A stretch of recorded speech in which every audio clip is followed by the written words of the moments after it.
여러분 사랑하고 축복합니다. 오늘도 오직 예수님만 바라보십시다. 예수님을 주목하고 사모하는 자들에겐 반드시 주님은 살아계신 주님으로 역사하십니다. 여러분들 중에도 그런 분들이 참 많으시지만 정말 제 마음속에 예수님을 향한 마음의 갈망이 계속해서 일어납니다. 오늘도 우리와 함께 계시는 예수님, 그분이 너무 좋습니다. 그리고 여러분도 정말 그 예수님을 바라볼 수 있게 되기를 원합니다. 이번에 미국에 2주간에 걸쳐 집회를 인도하고 왔는데 그 집회를 인도하러 떠나면서 제가 썼던 일기를 보니까 제 마음속에 그 주님을 향한 간절한 갈망이 있었던 것을 알 수가 있었습니다. 이렇게 썼어요. 예수님과 동행하는 행복한 여행이 되기 원합니다. 예수님만 바라보게 하소서. 주여 나를 인도하소서. 주여 나에게 지시하소서. 주여 나에게 말씀하소서. 주의 마음을 종에게 부어주소서. 비행기를 타고 처음 일기를 쓰면서 하나님께서 제 마음에 부어주신 마음을 솔직히 주님 앞에 고백으로 올려드렸습니다. 저는 제 마음속에 진정으로 주님을 향하는 그런 갈망이 일어나는 것이 참 감사합니다. 놀라운 일이기 때문에 그렇습니다. 여러분들 안에도 주님을 향한 간절한 마음의 소원, 주님을 더 알기 원하고 주님을 만나기 원하고 정말 주의 말씀을 듣기 원하고 주님과 하나 되기 원하는 그런 마음의 소원이 정말 놀라운 하나님의 은혜 그 자체입니다. 하나님이 무언가 놀라운 일을 하시려고 여러분에게 소원을 주신 것이기 때문입니다. 그런 마음을 가지고 가서 그랬는지 이번 부흥의 기간 동안에 정말 주님을 갈망하는 이들을 많이 만났습니다. 저희 교회 권사님 아들을 집회 끝나고 만났어요. 아주 반갑게 와서 인사를 했습니다. 너가 그 권사님 아들이냐? 그런데 꼭 제가 목사님을 뵙고 그리고 특별한 기도를 받고 싶다는 겁니다. 그래서 그 자리에서 기도하려고 그랬더니 목사님 숙소에 가서 제가 기도를 받고 싶습니다. 저는 어느 부흥회를 가서 저희 교우들을 만나기도 하고 교우들의 가족이나 또는 친척, 자녀들을 만나기도 합니다. 대부분은 그냥 그 부흥회에 와서 은혜 받고 인사하고 또는 기도받고 그렇게 가요. 숙소까지 오는 경우는 거의 드뭅니다. 약혼자를 데리고 숙소까지 왔어요. 그 다음날 와서 정말 간절하게, 아직도 청년인데 목사님 제가 요즘에 제가 정말 주님을 새로 만난 것 같습니다. 제 마음이 정말 예수님 기뻐하는 뜻대로 살고 싶습니다. 하나님이 정말 귀한 자매를 결혼하게 이렇게 맺어주셨는데 결혼한 이후에 더 예수님 기뻐하는 삶을 살고 싶은데 아직 자기에게는 부족한 게 너무 많다는 겁니다. 그래서 목사님께 정말 특별한 기도를 받고 싶다고 두 사람이 기도해달라고 왔는데 정말 하나님이시구나. 하나님이 주시는 마음이 아니면 그렇게 할 수가 없지요. 아직도 청년이 자기 약혼자를 데리고 그리고 저하고 그날 처음 만났어요. 만났는데 제 숙소까지 와서 특별히 기도를 부탁하는 그 중심은 하나님이 하시는 일이더라고요. 정말 마음으로 간절히 축복해 주었습니다. 숙소에 어느 교회 집회 때문에 들어갔더니 어느 젊은 부부가 8시간을 차를 타고 왔대요. 부흥회를 참석하려고. 그리고 교회 옆에 그 호텔에 아예 방을 정해놓고 그리고 집회에 참여한 젊은 부부를 보았어요. 그 마음에 사모함은 주님을 향한 것이었어요. 그래서 주님을 더욱 바라보라는 권면을 드리고 기도를 했었습니다. 하나님은 반드시 우리 가운데 주님을 정말 갈망하는 이들을 일으키고 계시고 여러분 모두가 다 그 사람이 되기를 원합니다. 이 시편 19편은 저에게 아주 특별한 성경으로 와 닿았어요. 오늘 설교해야 될 본문이기 때문에 제가 미국 집회를 떠나면서 비행기에서 이 시편을 19편을 읽고 묵상하는 시간을 가졌습니다. 깜짝 놀랐어요. 19편을 읽으면서 이건 정말 비행기에서 읽어야 될 시편이더라고요. 1절 말씀을 보니까 하늘이 하나님의 영광을 선포하고 궁창이 그의 손으로 하신 일을 나타내는도다. 비행기가 하늘에 떠 있는 순간이었어요. 비행기 창문 바깥으로 정말 하나님이 창조하신 하늘이, 파란 하늘이 보이는데 이 시편을 읽어 내려가면서 특별한 성경이구나. 하나님, 모든 성경 말씀이 다 특별하지만 저에게 하나님이 특별히 주실 말씀이 있으시구나 하는 것을 알았습니다. 그런데 맨 마지막 절에 가서 더 놀랐어요. 정말 제 마음을 하나님이 있는 그대로 말씀에서 다 보여주시는 것 같았습니다. 내 입의 말과 마음의 묵상이 주님 앞에 연락되기를 원하나이다. 다윗의 고백입니다. 다윗은 정말 그런 마음으로 살았어요. 자신의 말의 고백과 그리고 마음의 묵상이 주님께 연락되기를 원합니다.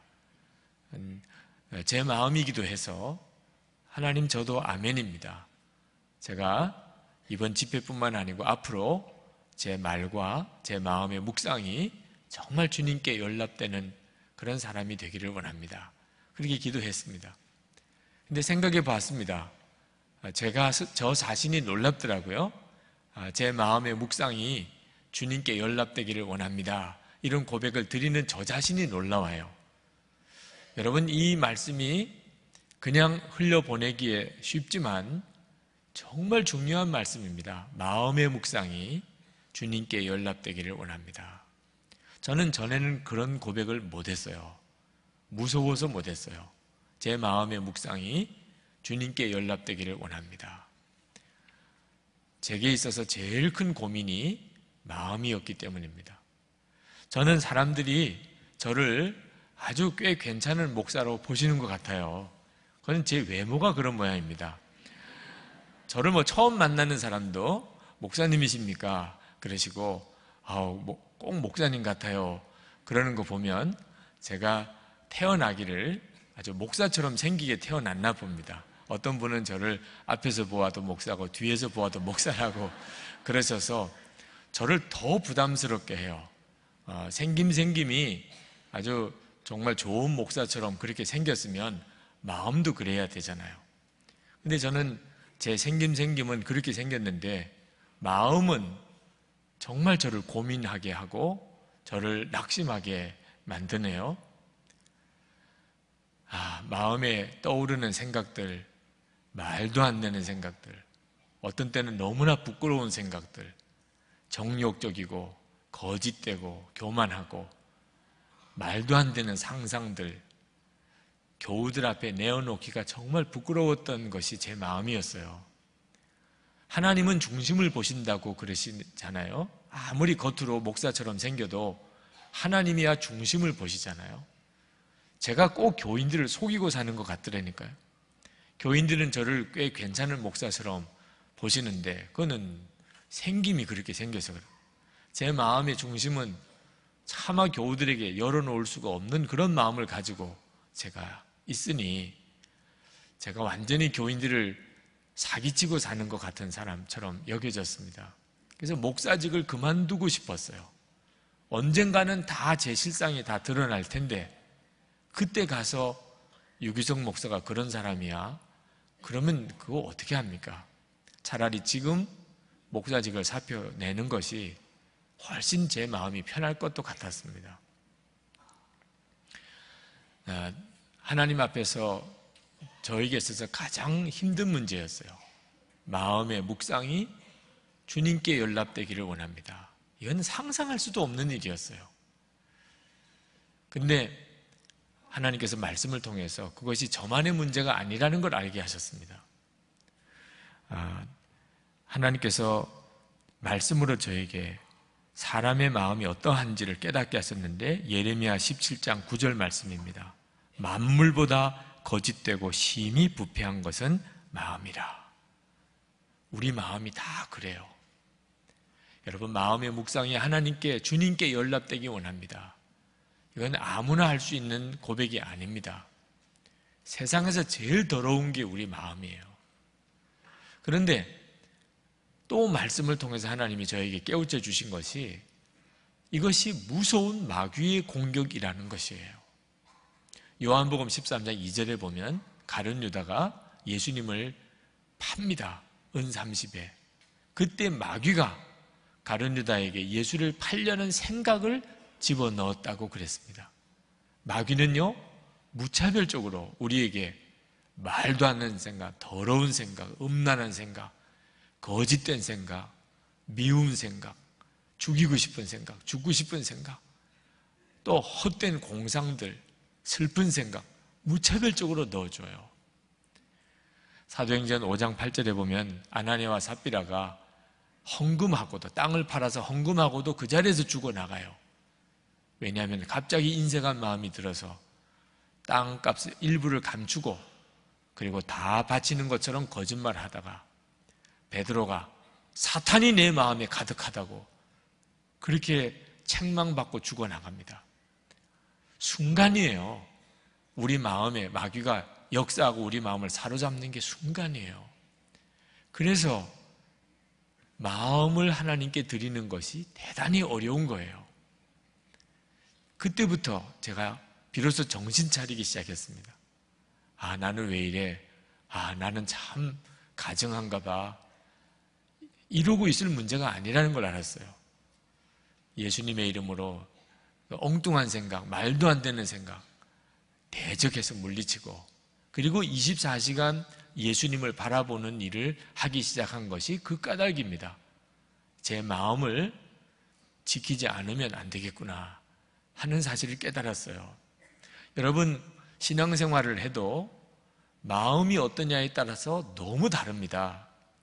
마음이 주님께 드려질 수 있는 사람은요, 우주 만물을 통해서 하나님의 음성을 들어요. 길거리에 가도 하늘을 쳐다보아도 이 우주 만물 속에 하나님의 소리가 얼마나 웅장한지 모릅니다. 귀로 들리는 소리는 아니에요. 그러나 귀로 들리는 소리보다 더 놀라운 소리가 이 천지 만물에서 들려와요. 자, 3절 4절 말씀을 보실까요? 언어도 없고 말씀도 없으며 들리는 소리도 없으나 그의 소리가 온 땅에 통하고 그의 말씀이 세상 끝까지 이르도다. 마음이 주님께로 이게 열려진 사람에게는 이 세상 모든 것에서 하나님의 음성이 들려와요. 성경 말씀은 말할 것도 없죠. 성경 말씀을 읽으면서 하나님께서 주시는 교훈을 깨닫고 위로를 깨닫고 새롭게 하심을 얻고 사람이 변화됩니다. 이 성경 말씀 속에 하나님이 정확한 하나님의 뜻을 담아두셨죠. 7절 8절 말씀을 한번 보실까요? 여호와의 율법은 완전하여 영혼을 소성시키며 여호와의 증거는 확실하여 우둔한 자를 지혜롭게 하며 여호와의 교훈은 정직하여 마음을 기쁘게 하고 여호와의 계명은 순결하여 눈을 밝게 하시도다. 하나님의 말씀을 통해서 하나님의 살아계신 음성을 듣습니다. 하나님의 말씀이 돈보다도 좋고 꿀송이보다도 달아요. 그러나 예수를 믿는다고 다 그런 건 아니죠. 성경책 이 하나님의 말씀이 돈보다도 더 좋고 꿀송이보다도 단 사람이 그렇게 흔히 있는 게 아닙니다. 10절 말씀에 금 곧 많은 순금보다 더 사모할 것이며 꿀과 송이꿀보다 더 달도다. 이렇게 되어야 신앙생활이 재미있지 않겠어요? 그렇죠? 이런 정도는 되어야 자연을 나가서 보면 거기서 하나님의 음성이 들리고 하나님의 말씀을 보면 꿀송이보다도 달고 이렇게 되어야 그래야 신앙생활을 할 힘이 있는 거잖아요. 근데 마음이 주님께 드려질 수 있는 사람이 그렇습니다. 자, 그러면 오늘 이 시간 여러분에게 한번 제가 질문을 드리고 싶습니다. 여러분은 여러분의 마음을 주님께 드릴 수 있는 그 사람입니까? 마음을 주님께 드릴 수 있으세요? 마음을 주님께 드릴 수 있는 사람은 예수님을 마음에 영접한 사람입니다. 예수님을 마음에 영접하면 뭐 드리고 말 것도 없지요. 예수님이 내 마음 안에 와 계신데 말이에요. 그죠? 여러분들은 다 예수님을 영접하셨죠? 네. 다 그렇게 생각하실 겁니다. 그러나 예수님을 영접했다고 생각하는 사람도 마음을 주님께 드리기에는 주저하는 분들이 상당히 많습니다. 아직도 마음을 주님께 드릴 수 있는 상태가 못 되는 사람들이 많아요. 예수를 믿고도. 이유는 말입니다. 예수님을 영접하는데 문제가 있어요. 다 예수님을 똑같이 영접한 게 아닙니다. 어떤 사람은 예수님을 손님으로 영접을 했어요. 주님으로는 영접 안 했습니다. 어떤 사람은 예수님을 정말 주님으로 영접하고, 이 차이가 있어요. 여러분은 여러분이 예수님을 손님으로 영접했는지 주님으로 영접했는지를 분명하게 하셔야 됩니다. 그렇지 않으면 혼란에 빠져요. 내가 예수님을 영접했는데 왜 나는 이렇게밖에 신앙생활을 못하는 걸까? 여러분, 목사가 신방 오면 좋지요. 그죠? 신방을 자주 안 와서 문제지. 목사님이 신방 오시면 얼마나 좋아요. 오셔서 예배도 드려주시고 또 기도도 해주시고 가정의 형편도 잘 살펴서 계속 기도해 주시면 얼마나 좋습니까? 목사님이 신방 오셔서 좋은 이유는요, 손님으로 오시니까 그래요. 손님으로 오시니까 좀 목사님 신방 받기가 조금 신경이 쓰여도 이제 곧 가실 거잖아요. 그러니까 계시는 동안, 신방 받는 동안 얼마든지 잘해 드릴 수 있지요. 근데 목사가 살러 오면 어때요? 그러면 문 열어주기가 곤란하죠. 네, 준비가 안 됐습니다. 목사님, 우리가 아직 준비가 안 됐습니다. 아직까지는 좀 조심스럽네요. 아직까지 마음 결정 못 했습니다. 다 그러실 겁니다. 신방 간다고 그래도 아마 좋아하는 분 별로 없을 거예요. 제가 살러 간다고 생각하면 얼마나 부담스러워요. 자, 손님으로 맞이하는 것과 주님으로 맞이하는 게 달라요. 근데 예수님도 꼭 같습니다. 여러분이 예수님을 환영해요. 너무 예수님 좋아요.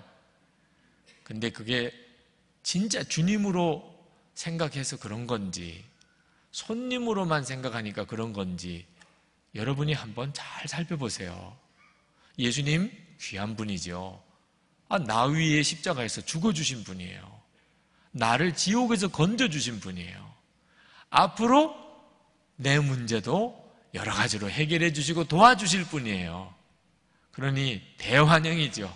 예수님 어서 오세요. 환영 프랜카드도 걸어 놓을만 하지요. 그런데 여러분, 진짜 예수님을 주님으로 모시고 살 생각까지도 하신 겁니까?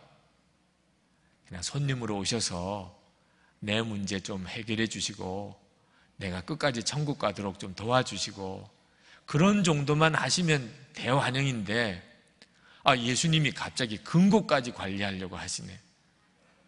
이러면 그럴 줄은 몰랐어요. 예수님이 통장도 내놓으라고 하시네. 나 이런 줄은 정말 꿈에도 생각을 못했어. 예수님이 서재에 걸린 그림도 바꾸라고 그러시고, 그리고 뭐 술병도 지우라고 그러고, 예수님이 이것도 저것도 간섭하기 시작하고, 예수님이 침실에도 같이 계시네. 세상에 이렇게 끔찍할 수가. 여러분 다 마음 준비 되셨어요? 예수님 진짜 주님으로 모실 준비 되셨습니까? 예수님을 또 마음에 모시는 거잖아요. 마음에. 그러니 여러분, 예수님을 진짜 마음에 모시면 이제는 짜증, 미움, 원망 다 이제는 없어요. 예수님을 마음에 모시고 어떻게 그런 마음을 품고 살아요? 세상 여러분 좋아하던 거 주님은 별로 안 좋아한다고 하실 수도 있어요. 이번에 다 정리해야 될지도 모릅니다. 정말 준비되셨나요? 여러분의 마음에 예수님이 정말 주님으로 오셨나요? 많은 성도들이 그 점에 불분명해요.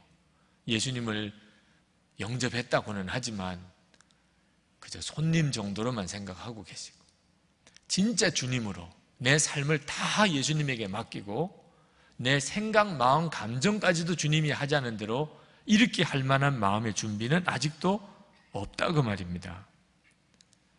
그러니 마음을 주님께 드리는 일이 어려운 겁니다. 여러분의 마음이 아직도 주님을 향하여 완전히 열려있지 않아요. 여러분 오늘 교회에 오셨는데, 자, 예수님, 여러분이 이 교회에 와 앉아 계신 것을 기쁘게 생각하실 겁니다. 근데 예수님이 원하시는 것은 여러분의 몸이 아니에요.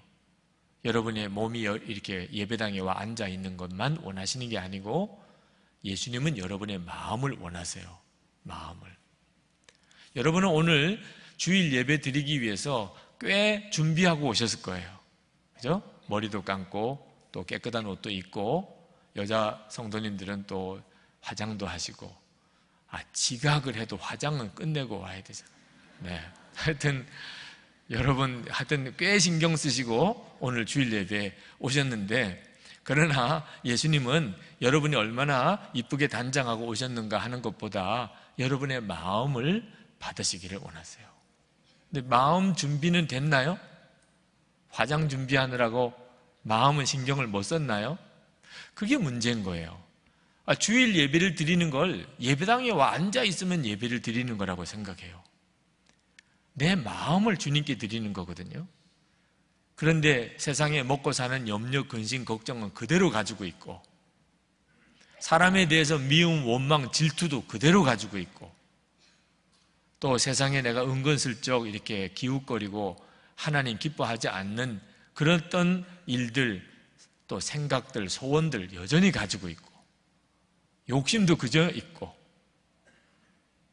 헛된 공상, 상상 여전히 가지고 있고, 어디 놀러 갈까, 무슨 스포츠를 볼까, 여전히 그게 내 마음속에 있는 상태에서 여러분 옷만 깨끗이 입고 화장만 하고 앉아 있으면 그러면 주님이 받으시는 예배인가요? 마음을 주님께 드린다. 내 마음의 묵상이 주께 연락되기를 원합니다. 그럴 수 있는 분이 되셨나요? 여러분, 그게 예배인 거예요. 우리는 이따금 살아가는 동안에 하나님이 왜 우리에게 역사 안 해주시나 답답할 때가 많지만, 하나님은 역사를 못 하세요. 왜냐하면 아직도 우리가 마음을 하나님께 드린 게 아니기 때문입니다. 여러분, 하나님께서 우리에게 가장 원하시는 게 마음이에요. 이유는 하나님이 도무지 어떻게 할 수 없는 유일한 것이 마음이기 때문입니다. 하나님은 우리의 모든 것을 다 당신 마음대로 하실 수 있어요. 그렇지만 내 마음만큼은 내가 하나님께 드리지 않으면 하나님 마음대로 가져가실 수 없어요.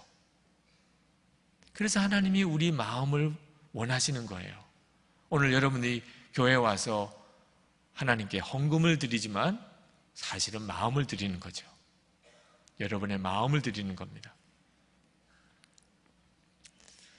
하나님이 애초에 우리를 만드실 때 마음만큼은 우리에게 맡기셨어요. 그래야 인격적인 교제가 되거든요. 하나님과 친밀한 사귐이라는 말이 우리가 우리 마음을 우리 스스로가 결정할 수 있을 때 하는 이야기예요. 하나님의 마음도 마음대로 바꾸실 수 있다면 친밀한 교제라는 게 무슨 의미가 있습니까? 많은 성도들이 그런데 이렇게 마음을 하나님께 완전히 드리는 것에 대해서 아직 분명하게 마음의 결단을 못하고 있습니다. 부담스러워해요. 항상 예수님을 바라보고 내 마음에까지 모시고 산다. 그걸 답답하다고 생각합니다. 숨이 막혀서 어떻게 사느냐고 생각해요. 근데 여러분, 이거 정말 심각한 문제예요. 성경은 이미 우리들의 마음을 성경에 기록해 두셨어요. 로마서 1장 28절에 또한 그들이 마음에 하나님 두기를 싫어하며, 이게 우리들의 이야기일 수 있어요. 불신자들만 아니고 예수를 믿고 교회에 나왔다고 하는 우리들도 마음에 하나님 두기를 싫어해요. 부담스러워해요. 그것은 영적인 실상을 모르기 때문입니다. 진짜 얼마나 이게 두려운 일인지를 모르기 때문에 그래요. 예수님이 내 마음에 왕이 되지 않으시면 그러면 자유로운가요? 마귀가 왕노릇 해요. 마귀가. 둘 중에 하나입니다. 예수님이 내 마음의 왕이 되시든 마귀가 내 마음의 왕노릇 하든 둘 중에 하나뿐이에요. 어떤 걸 택하시겠어요? 그래야 비로소 정확한 판단이 나옵니다. 많은 성도들이 겉으로는 예수를 믿는다고 하지만 실제로는 마음을 완전히 마귀에게 빼앗기고 살아요. 밤낮 마귀가 주는 마음에 묶여가지고 마귀가 주는 생각만 묵상하고 살아요. 먹고 사는 근심과 걱정에, 사람에 대한 미움과 원망, 분노에, 세상의 죄에 대한 유혹에, 엉뚱한 공상, 상상, 슬픈 생각, 열등감, 완전히 마귀가 주는 생각에 속고 살아요. 그게 얼마나 끔찍한 것인지 왜 모르시나요? 여러분의 집에 안방에 딴 사람이 들어와서 그 자리에 틀어 앉아 있다면 얼마나 소름 끼치는 일인가요? 근데 지금 여러분 마음에 누가 들어와 있나요? 영국의 유명한 중보기도자인 리즈 하워즈가 웨일즈 성경학교를 세웠습니다. 지금으로 말하면 신학교 같은 데죠. 1936년에 그 웨일즈 성경학교에 성령의 강력한 임재하심이 임했어요. 온 신학교 교수님하고 학생들이 다 성령의 충만함을 받았어요. 그들의 모임 집회 중에 주의 성령이 함께 하시는 놀라운 느낌을 그들이 다 받았어요. 그때 그들 속에 회개가 터졌어요. 하나님이 빛을 비추는 것 같았어요. 그들 속에 있는 죄가 다 드러나는 것 같았어요. 그때 그들에게 가장 마음 아팠던 하나님의 질문이 있었어요. 그것은 참으로 너희 몸 안에 살고 있는 것이 누구냐 하는 것이었어요. 주님이 그렇게 물으셨어요. 그들은 신학대학 교수였고 그리고 신학생들이었어요. 그런데도 너희 몸 안에 살고 있는 게, 참으로 너희 몸 안에 살고 있는 게 누구냐? 그때서야 그들이 비로소 깨달았어요. 그전에는 예수님이 살아 계신 줄 알았어요.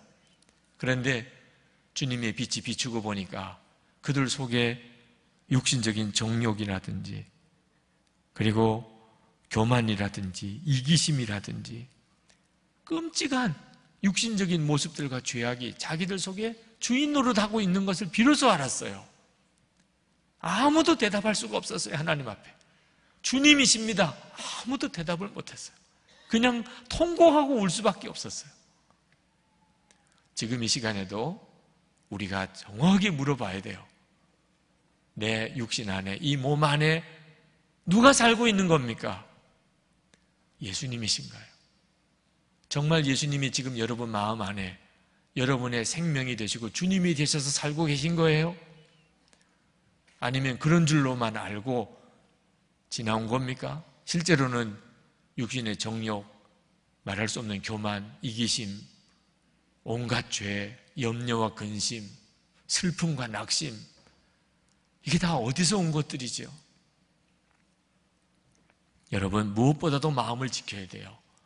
잠언 4장 23절에 무릇 지킬 만한 것보다 더욱 내 마음을 지키라. 생명의 근원이 이에서 남이니라 그랬습니다. 어젯밤에 잠을 자는데 시차가 바뀌어서 요즘에 밤에 거의 1시간 단위로 깹니다. 근데 여러 번 꿈을 꾸었어요. 황홀한 꿈을 꾸었어요. 한 번은 하늘에서부터 평화 평화로다 하늘 위에서 정말 찬송 소리가 들리는 거예요. 저는 꿈을 꾸면서 진짜 찬송 소리를 듣기는 처음이었어요. 깨고 난 다음에 황홀했어요. 세상에 내가 이런 꿈을 다 꾸는구나. 근데 정반대 꿈을 또 꿨어요. 제 말씀 정리를 하고 있는 노트북 컴퓨터에 누가 어떻게 손을 댔는지 완전히 컴퓨터 엉망이 되어버렸어요. 설교를 준비해야 되는데, 오늘 아침에 설교를 해야 되는데 얼마나 화가 나는지, 그냥 화가 나서 누가 그랬냐고 씩씩거리고 막 그러다가 깼어요. 여러분도 그런 경우 당해봐요. 저만 그런지. 저도 한 성질 한다는 걸 깨달았어요. 그때 내가 보통 성질이 아니구나. 화가 나니까 내가 무섭더라고. 제가 꿈에서 깼는데 그 화난 마음이 풀어지지가 않는 겁니다. 그냥 깬 상태에서도. 그때 이게 무슨 마음이야.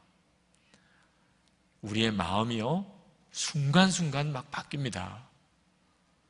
어떤 때는 주님께 예배 드릴 수 있는, 정말 주님께 올려드릴 수 있는 마음이 있는가 하면 어떤 때는 이건 도무지 주님께 드릴 수 없는 마음이 있어요.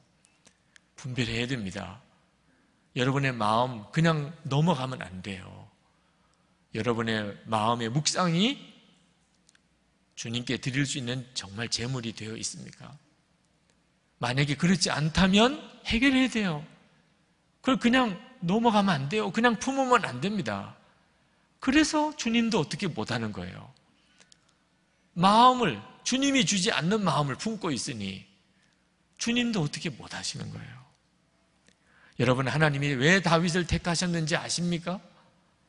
사도행전 13장 22절에 다윗을 왕으로 세우시고 증언하여 이르시되 내가 이새의 아들 다윗을 만나니 내 마음에 맞는 사람이라 내 뜻을 다 이루리라 하시더니, 다윗이 하나님과 마음이 맞았다는 거예요.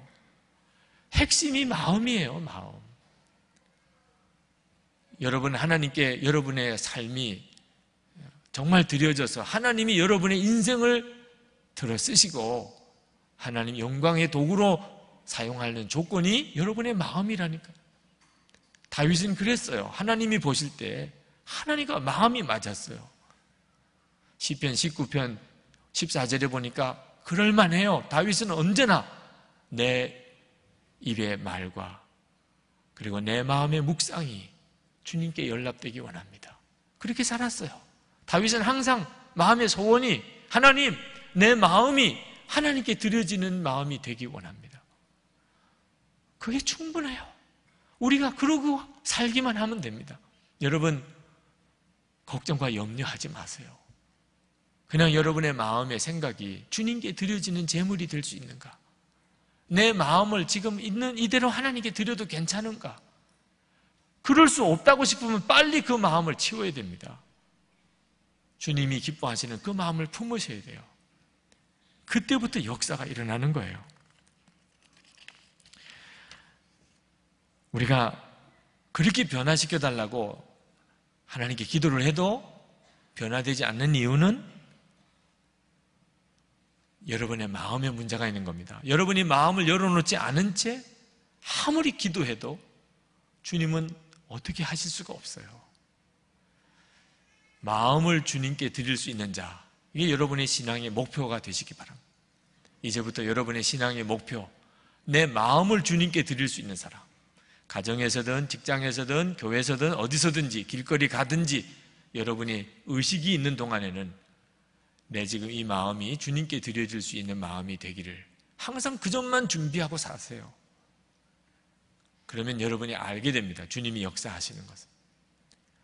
여러분이 이렇게 해보세요. 첫 번째는 예수님에게 마음을 활짝 여는 겁니다. 예수님에게. 예수님은 여러분이 마음을 열지 않으면 들어오시지 않으세요. 마귀는 언제든지 들어와요. 그래서 가룟 유다도 당했고 베드로도 당했고 아나니아와 삽비라도 당했어요. 그들은 마음을 열고 말고도 없었어요. 마귀는 그냥 들어옵니다. 그런데 예수님은 그렇지 않아요. 여러분이 마음을 열지 않으면 들어오시지 않습니다. 요한계시록 3장 20절에 볼지어다 내가 문 밖에 서서 두드리노니 누구든지 내 음성을 듣고 문을 열면 내가 그에게로 들어가 그와 더불어 먹고 그는 나와 더불어 먹으리라. 여러분이 진짜 예수님에게 마음을 열면 이제 예수님이 여러분 마음에 오시는 겁니다. 오셨어요. 그 예수님이 주님이십니다. 여러분이 그렇게 여러분의 마음을 이제 분명히 하고 사시면 끊지 못한 죄 다 끊어집니다. 여러분의 삶, 인생 다 바뀌어요. 말, 행동 다 바뀝니다. 여러분 집 청소 언제 해요? 신방 받기 전날 하잖아요. 해야지 하다가 신방 오신대 내일. 그러면 잠자는 것도 다 뒤로 미루고 청소하잖아요. 신방 오신다는데. 여러분 집에도 문을 열면요 정리될 게 다 정리돼요. 여러분의 마음이야말로 그렇습니다. 여러분 예수님에게 진짜 마음의 문을 열면 그러면 두지 말아야 될 마음, 품지 말아야 될 마음 다 정리되죠. 그리고 예수님의 마음을 품으세요. 둘째는 빌립보서 2장 5절에 너희 안에 이 마음을 품으라. 곧 그리스도 예수의 마음이니. 예수님이 여러분의 마음에 계신 거하고 여러분이 예수님의 마음을 품는 거하고는 다른 문제예요. 예수님을 여러분 마음에 모셔도 예수님의 마음을 품지 않을 수 있어요. 마귀가 주는 마음을 품을 수도 있어요. 여러분이 이제 정말 해야 할 일은 예수님이 주시는 마음을 품는 겁니다. 예수님이 주시는 마음. 그래야 주님이 역사하세요. 제가 이번에 미국 갔다가 친척분을 만났는데 그분이 간 이식을 하셨어요. 기적적으로 정말 죽을 것 같은 그런 상황에서 이 간 이식을 하게 되고 생명을 얻었습니다. 사람이 완전히 바뀌었어요. 그런데 그분이 간 이식을 하고 난 다음에 처음에 식성이 완전히 바뀌어요. 식성이. 멕시코 음식이 그렇게 먹고 싶더라는 거예요. 한 번도 그전에는 먹어본 적이 없는 음식. 가족들도 다 그 음식을 좋아하는 사람이 없어요. 그런데 멕시코 식당에 굳이 찾아가서 멕시코 음식을 먹었대요. 알고 보니까 멕시코 사람의 간을 이식받은 거예요. 멕시코 사람의 간을 이식받고 나니까 이 간 때문에 식성이 달라지더라는 겁니다. 멕시코 음식이 그렇게 먹고 싶어지는.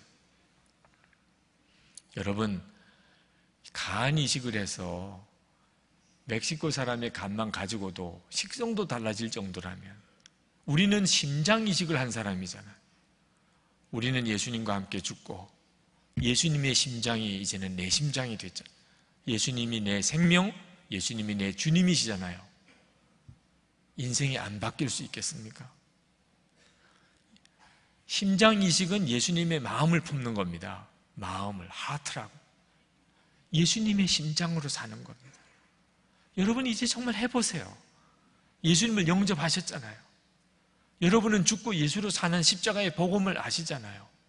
이제는 여러분의 마음의 생각을 아무거나 품으면 안 됩니다. 단호하게 거절해야 될 생각, 감정이 많습니다. 그리고 주님의 마음을 품어보세요. 여러분의 인생에 기적이 일어납니다. 정말 기적이 일어나요.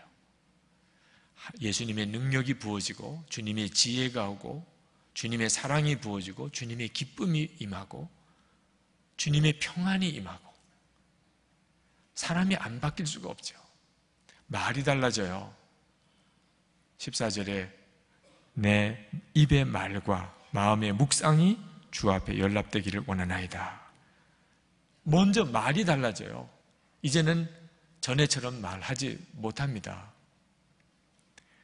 제가 부흥회를 끝나고 그리고 많은 분들이 은혜를 받았다고 저를 찾아와서 감사하고 그리고 사례를 해요. 그때마다 마음이 안 좋아요. 사람의 칭찬이 왜 마음이 안 좋겠는가 싶은데 점점점 그게 너무너무 제 마음을 불편하게 합니다. 저는 예수님만 전했어요. 그런데 사람들은 저를 쳐다보네요.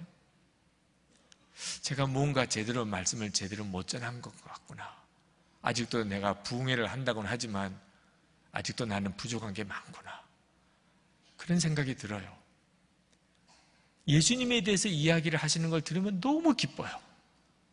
내가 정말 잘 전했구나. 저는 오직 우리들의 대화의 주제가 예수님이었으면 좋겠어요. 예수님. 우리가 예수님을 알면 알수록 그렇게 됩니다. 예수님이 내 마음에 계시고 내 마음의 생각조차 주님께 드려지기를 갈망하는 정도가 되면 우리는 모든 것을 다 주님 앞에서 말하듯이 말하게 됩니다. 관심도 예수님이시고 대화의 주제도 예수님이시고 그때부터 주님은 우리 인생을 완전히 바꿔내시기 시작해요. 예수님이 영광 받으시는 인생으로 바뀌어지게 됩니다. 사랑하는 교회 여러분, 오늘 예수님을 바라보세요. 24시간 주님을 바라보시는 일이 그 때문에 여러분에게 권해드리는 겁니다. 여러분의 마음의 생각이 주님께 드려질 수 있는 사람, 주님 제 마음 아시죠? 이렇게 말할 수 있는 사람, 주님 제 마음 아시죠? 주님이 아실 수 있는 그런 마음, 주님께 얼마든지 열어 보여드릴 수 있는 마음, 그러면 두려워할 거 없어요. 주님이 여러분의 삶 속에 놀랍게 일하시기 시작하십니다. 오늘 성찬을 받으시는데 이 성찬은 또 한 번의 심장 이식 수술이에요. 예수님의 살과 피를 먹고 마시는 시간. 여러분 안에 예수님과 생명이 바뀌어지는 은혜를 이 성찬을 통해 주님은 주시기 원하십니다. 여러분이 진심으로 원하시면 주님 제가 원합니다. 예수님과 제가 생명이 바꾸어지는 그런 삶을 살기 원합니다. 제가 마음을 엽니다. 주님. 제가 주님의 심장을 마음에 품습니다. 주님 저를 통해 역사해 주옵소서. 우리 기도하십시다. 기도하시고 성찬을 받겠습니다.